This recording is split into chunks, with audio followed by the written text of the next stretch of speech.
combine two or more simple sentences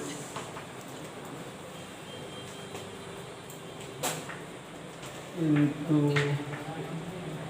one simple sentence। उधर denominator तो absolute बताना है। कौन का होता है? By using nominative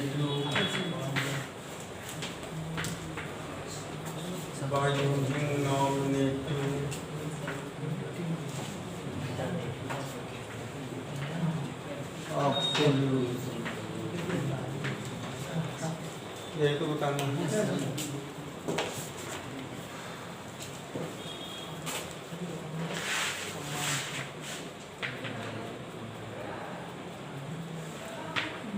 introduction.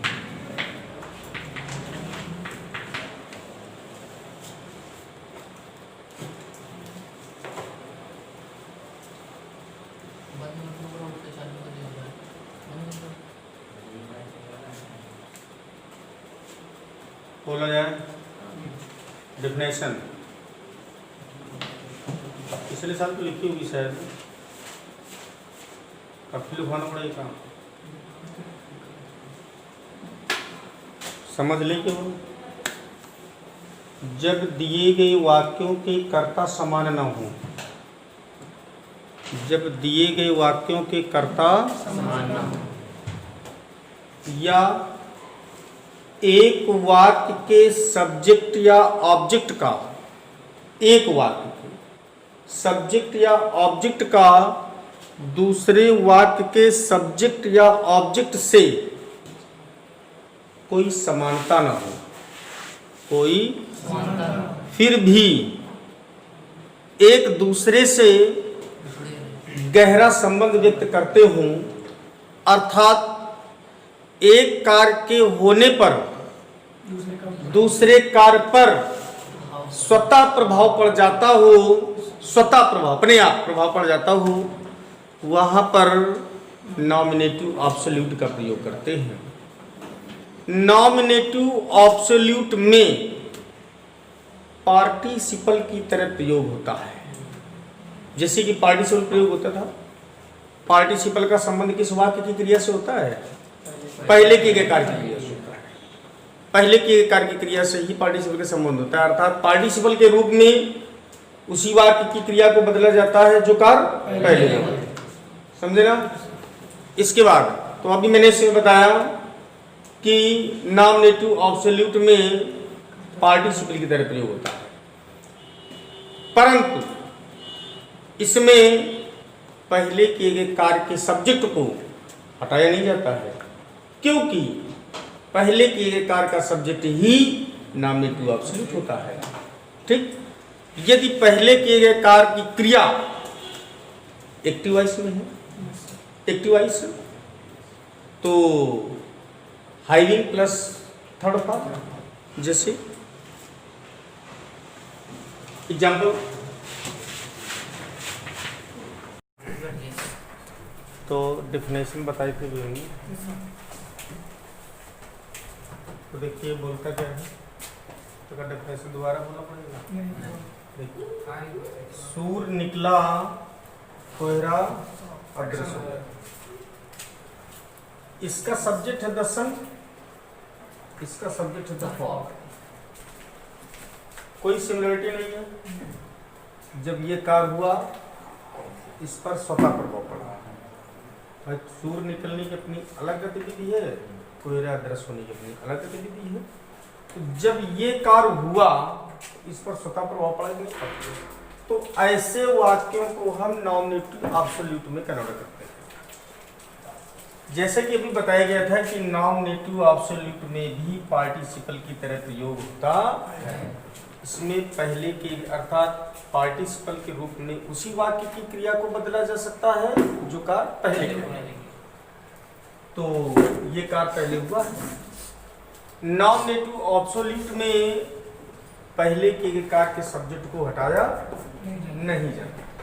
यदि पहले किए गए कार्य की क्रिया एक्टिव वॉइस में, देखो है एक्टिव वॉइस का अर्थ नहीं है, तो कर्ता को तो हटाते नहीं है, क्रिया को थर्ड फॉर्म में बदल करके उसके ठीक पहले किसका प्रयोग करेंगे, हैविंग का।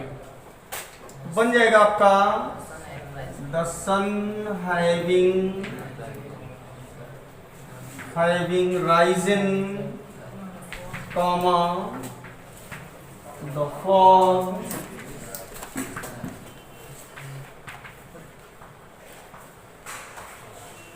अपीयर। बन जाएगा। दूसरा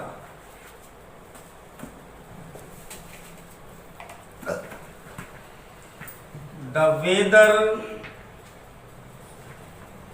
was storming, the plane got late. मौसम तूफानी था, प्लेन मतलब हवाई जहाज, गॉट लेट हो गया। जब ये कार्य हुआ तो इस पर अपने आप प्रभाव पड़ा कि नहीं पड़ा है? यदि हो सकता है ये कार्य ना हो तो इस पर प्रभाव न पड़ा। जब ये कार्य हुआ तो इस पर स्वतः प्रभाव पड़ा। ठीक, कार्य पहले कौन सा हुआ है? ये वाला, कभी तो ये हुआ है। यदि पहले किए गए कार्य की क्रिया बी के रूप में हो, बीइंग का प्रयोग कर देते हैं। तो जब हम इसका सिंपल बनाएंगे तो क्या हो जाएगा? The weather being stormy,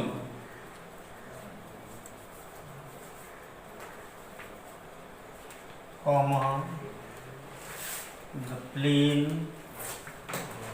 got. बन जाएगा।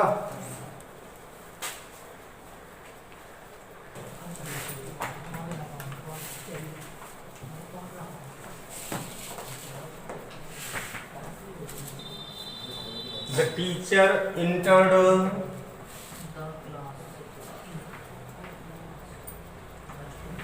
all the students, equal students,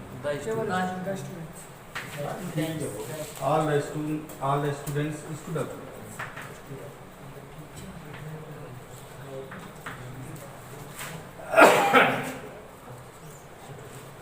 The teacher entered the class. अध्यापक ने कक्षा में प्रवेश किया। ये क्या हुआ? All the students, सभी छात्र स्टूडेंट खड़े खड़े। जब ये कार्य हुआ तो अपने आप होता है, कहना नहीं पड़ता है, ये कार्य अपने आप होता है। कौन सा कार्य पहले किया गया है? इस पहले की कार्य की क्रिया एक्टिव वॉइस में है कि नहीं? The teacher having entered the class, कौन लगा जोड़ देंगे?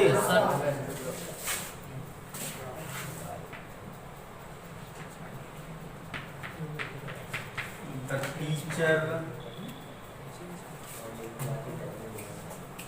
Having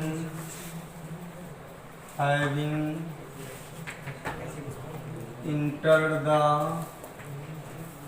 class, comma all the, एक बार चेक कर लीजिए पूरी एक्सरसाइज।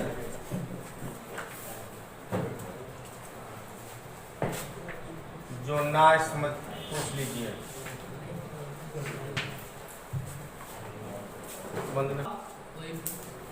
कोई भी सड़कों में थ्रू द स्ट्रीट्स, सड़कों से होकर या सड़कों पर अपना मार्ग नहीं देख सकता था। तो कोयला जब बहुत घना था तो इस पर अपने आप प्रभाव पड़ा नहीं पड़ा? देखिए बी क्रिया का रूप है, तो सिंपल बनाएंगे तो द फॉग बीइंग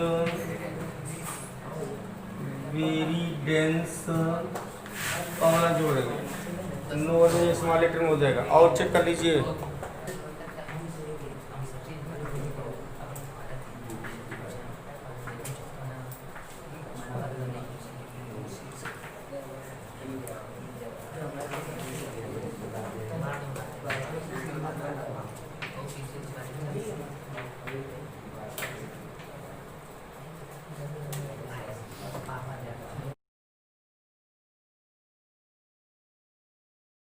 नाउन अथवा जीरंड के पहले, किसके पहले? नाउन अथवा जीरंड के पहले किसका प्रयोग करना है? प्रीपोजिशन, संबंध सूचक अवयव। A preposition is a word which is used before noun or pronoun to show its relation with another noun or pronoun. किसी नाउन या प्रोनाउन के पहले प्रयुक्त होकर के किसी दूसरे नाउन या प्रोनाउन से अपना रिलेशन एक्सप्रेस करता है। अब हमें प्रीपोजिशन का उचित प्रीपोजिशन का प्रयोग करना है। जैसे कि सबसे पहले आता है हमारा फॉर। फॉर का प्रयोग कहाँ करेंगे? फॉर का प्रयोग दिखाया भी गया था। मूल जानते हैं, मूल और उद्देश्य। जैसे मान लीजिए कोई वस्तु है, इस वस्तु को हम जितने मूल्य पर खरीदेंगे तो जितने बेचेंगे उसके पहले फॉर लगेगा। कोई भी वस्तु जिस मूल्य पर खरीदी या बेची जाए तो उस मूल्य के पहले फॉर। समझ में आई बात? कि कोई वस्तु जिस मूल्य पर खरीदी या बेची जाती है तो उस मूल्य के पहले फॉर। जैसे फॉर एग्जाम्पल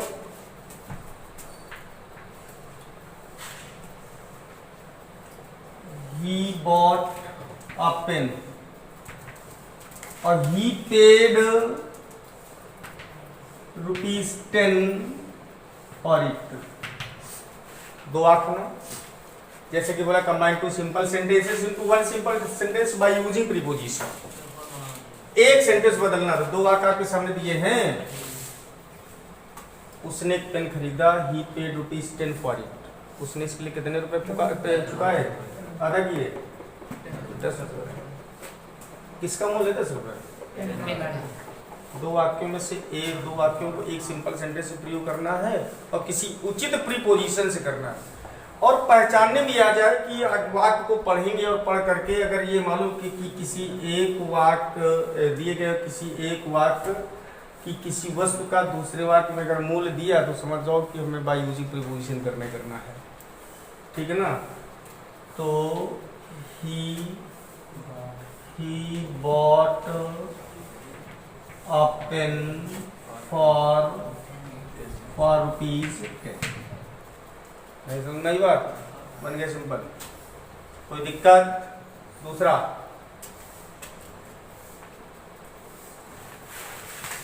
विद का प्रयोग। विद का प्रयोग किसी यंत्र से कार्य करने के लिए। चार के यंत्र है, यंत्र किसी यंत्र से कार्य करने के लिए। जैसे मान लो ताला है, चाबी का प्रयोग करते हैं, कोई इंस्ट्रूमेंट है तो किसी यंत्र से। पेन है एक यंत्र है, लिखने का यंत्र है। चाक लिखने का यंत्र है। तो किसी यंत्र से कार्य करने के लिए और किसी के साथ मिलकर कार्य करने के लिए। आप मेरे साथ मिलकर कार्य करते हैं तो जिसके साथ मिलकर कार्य करेंगे उसके पहले विद आना चाहिए। कोई भावना मन की भावना या कोई विचार या बीमारी जब हमारे साथ होती है तो जो बीमारी होगी उसके पहले विद आना चाहिए। समझ में आई बात? जैसे कि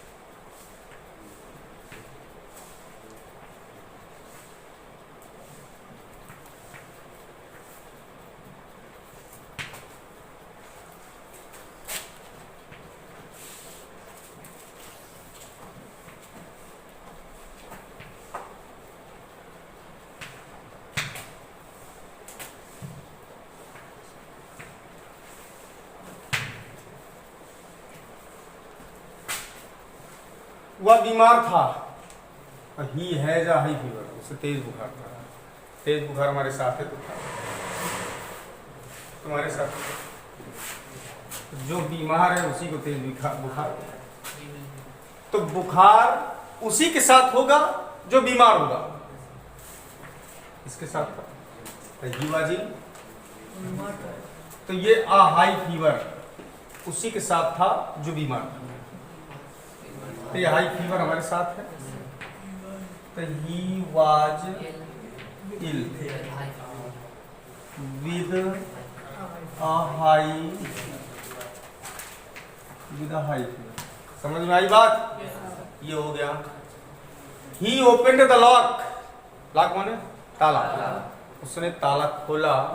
ही यूज्ड अ डुप्लीकेट की, उसने एक डुप्लीकेट का चाबी प्रयोग की, मतलब डुप्लीकेट, ओरिजिनल नहीं, डुप्लीकेट।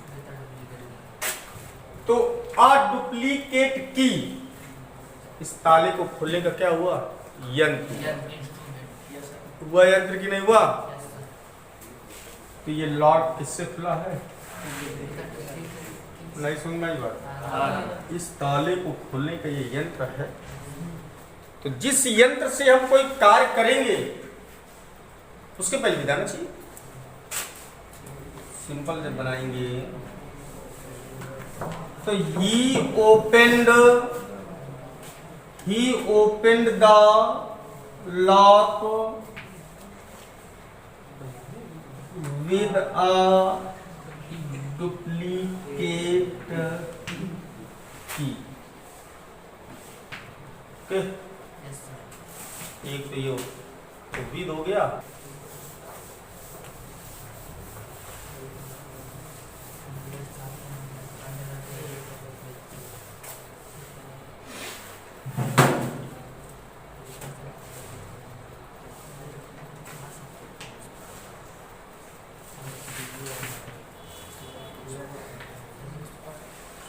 इन स्पाइट ऑफ,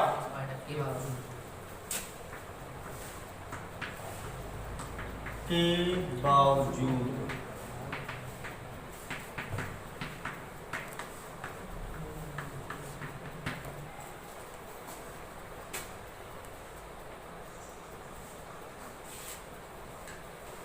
जब इन स्पाइट का प्रयोग कहां करते हैं? जब किए गए एक कार्य से दूसरे से विरोध प्रकट हो। क्या प्रकट हो?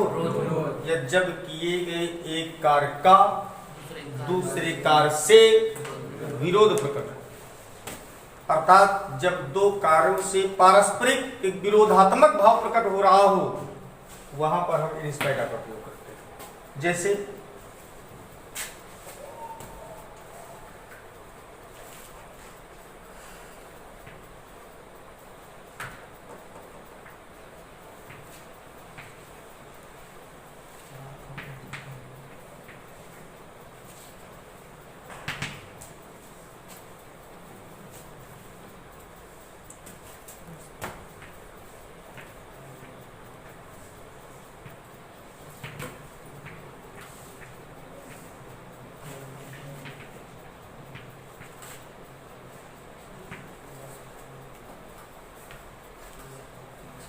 he worked hard, he failed. She was ill, she went to school.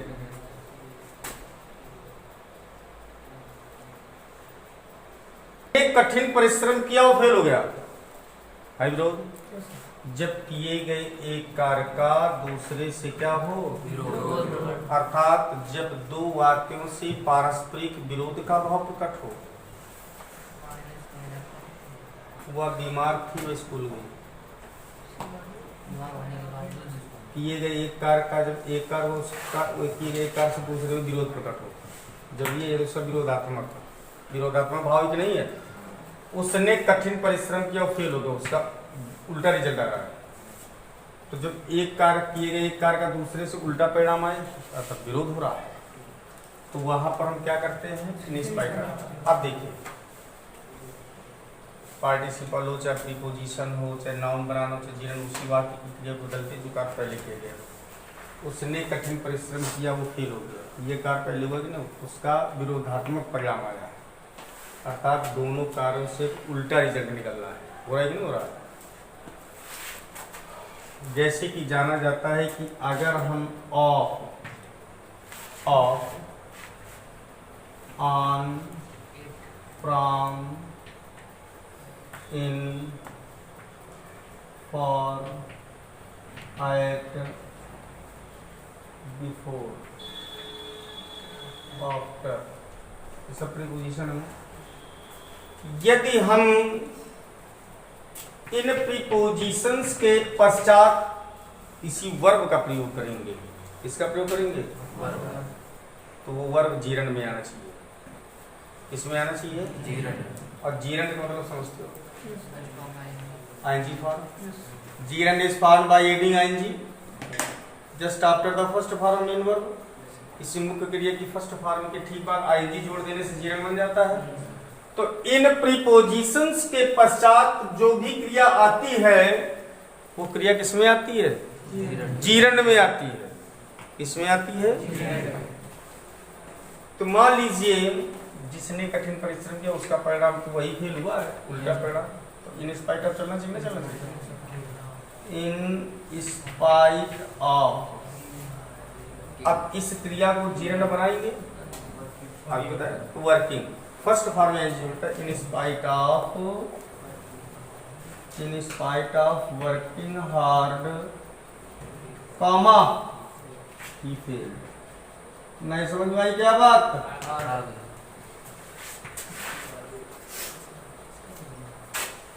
Simple banana,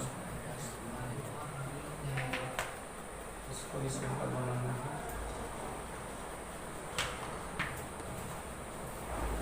was किस क्रिया का रूप होता है? बी क्रिया का रूप होता है। इज, एम, आर, वाज होता है ना। इसका इससे विरोधात्मक कार्य हो रहा है कि नहीं हो रहा है? तो इन स्पाइट ऑफ, ये वाज बी क्रिया का रूप है। being ill, comma, she went to school। दूसरा क्या बोलता है? हाँ, इसको हम नाउन भी बना सकते हैं, नाउन भी बना सकते हैं। अथवा जब हम नाउन बनाएंगे, इसका तो नाउन नहीं बनेगा, इसका नाउन इल। इल एक एडजेक्टिव है। क्या है?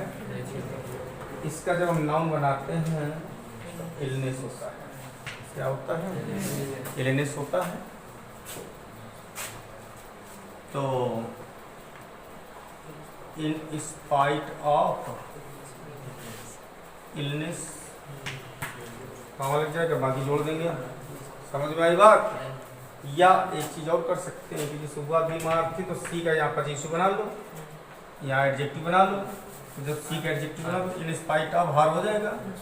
हर इलनेस हम ये भी कर सकते हैं। बाकी हाँ, जोड़ दो चाहे घटा दो, सी वेंट टू स्कूल बन जाएगा ना।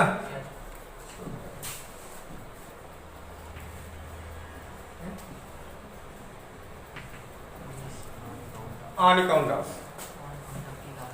के कारण,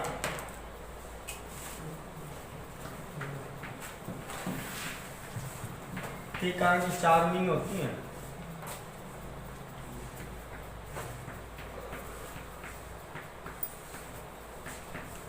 जैसे ऑन अकाउंट ऑफ माने भी के कारण होता है, बिकॉज ऑफ माने भी के कारण होता है, ड्यू टू मीन्स भी कारण होता है, के कारण होता है, और ओविंग टू माने भी के कारण, ओविंग OWING, और फार माने भी होता है के कारण। जब ऑन अकाउंट ऑफ, इसका प्रयोग कब करते हैं? ऑन अकाउंट का प्रयोग उस दशा में किया जाता है जब किए गए एक कार्य का कारण दूसरे का परिणाम। ठीक, तो ऑन अकाउंट ऑफ का प्रयोग ऐसे वाक्यों में किया जाता है कि जब किसी एक कार्य का कारण दूसरे से परिणाम व्यक्त कर रहा हो। आई बात समझ में? जैसे example,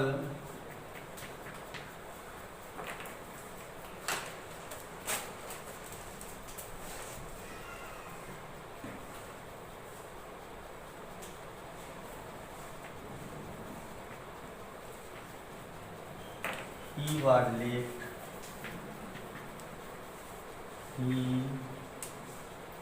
he missed the train.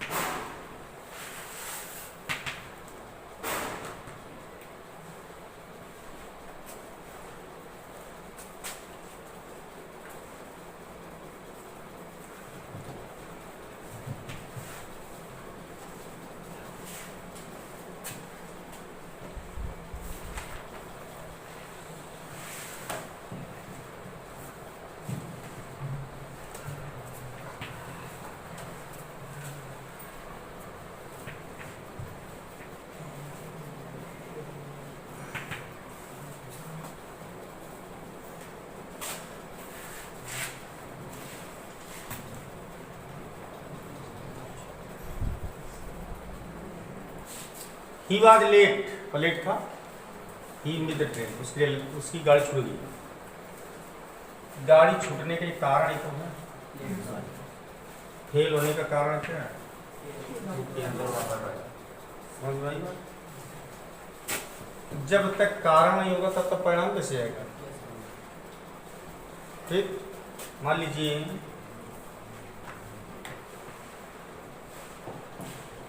he worked hard और he passed, उसने कठिन परिश्रम किया, पास हो गया। पास होने का कारण ही तो है, पास होने का ये कारण है। ये कारण सूचक प्रीपोजिशन है, और कारण सूचक प्रीपोजिशन उसी वाक्य में जुड़ेगा जिससे कारण का भाव प्रकट होगा। यही तो रीजन को एक्सप्रेस कर रहे हैं, नहीं कर रहे हैं क्या?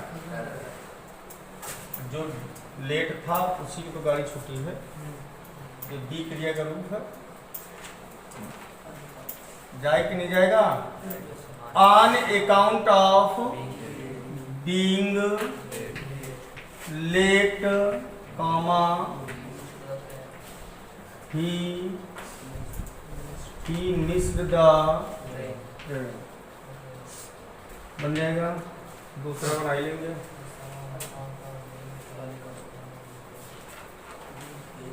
on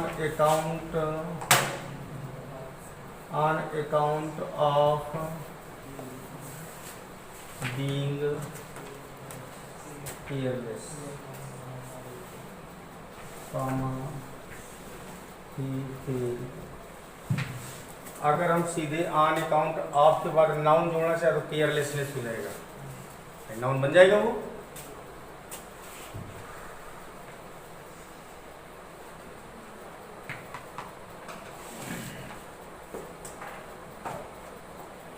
on account of work का क्या हो जाएगा? वर्किंग हार्ड कॉमा ही पास्ट, बन जाएगा। तो ये हो गया।